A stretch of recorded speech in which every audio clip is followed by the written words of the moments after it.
manifestation and visualization, which have become very popular terms, especially after The Secret. I personally do visualize, and I believe that there is a certain energy in seeing your future as opposed to holding on to a vision of the past. I'd rather build a vision of the future with positive intent. It's not like I'm going to sit on this couch and being like, oh, I'm going to run a successful business. I'm actually going to go to the office and run the business for it to be successful. Or it's not like you sat on your couch and being like, I'm going to become a doctor one day. You have to go, you have to put in the work.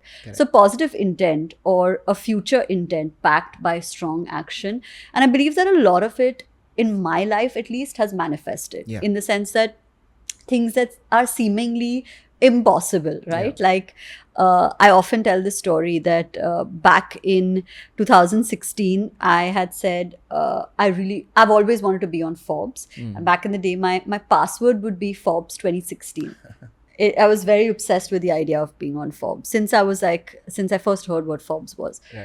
And in 2016, April, I had an issue in Forbes Asia. Wow. And I talk about the story a lot because I think that it's one of the many, actually. The different things, like I said this in one of another podcast where the studio in our office was visualized. They'll be like this.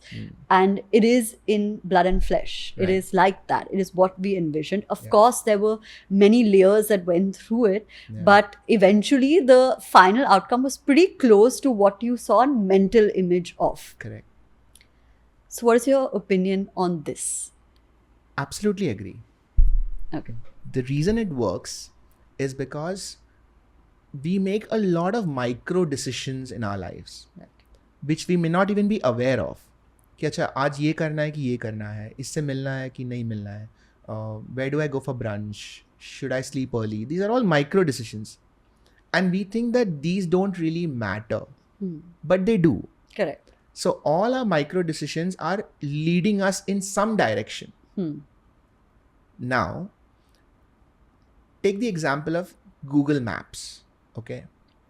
If I take my car and I just start driving and I have no idea where I'm going, every road has an equal probability of being taken. That's also one way to live. No problems. I will still meet people. I will still have some kind of fun. I will still have some experiences. I'll have a good life. But suppose if I put some destination on the map and it's there on the map, the blue line is clear in front of me. Now I have this line and I'm still free to take whatever roads that I want to take. But I will find that more and more likely, even if I take a left or a right, eventually I will take turns that bring me back to that main line. Correct. I don't have to push myself. I don't have to force anything. Just having that goal means that I will more likely take turns that lead me in that direction. So I may not have taken a straight line to that end goal, but through detours, I will reach there. So this is like decisions. Those are micro decisions that are being influenced by a vision that you have set for yourself. This is why visualization works. Because those small decisions of A versus B, if A is more likely to lead you to your final goal, you will pick A. Correct. Even though you would not consciously think that going to sleep early has anything to do with your final goal, but it does. Yeah. So it's those micro decisions that are being affected by a strong vision. So absolutely, visualization works. Yeah.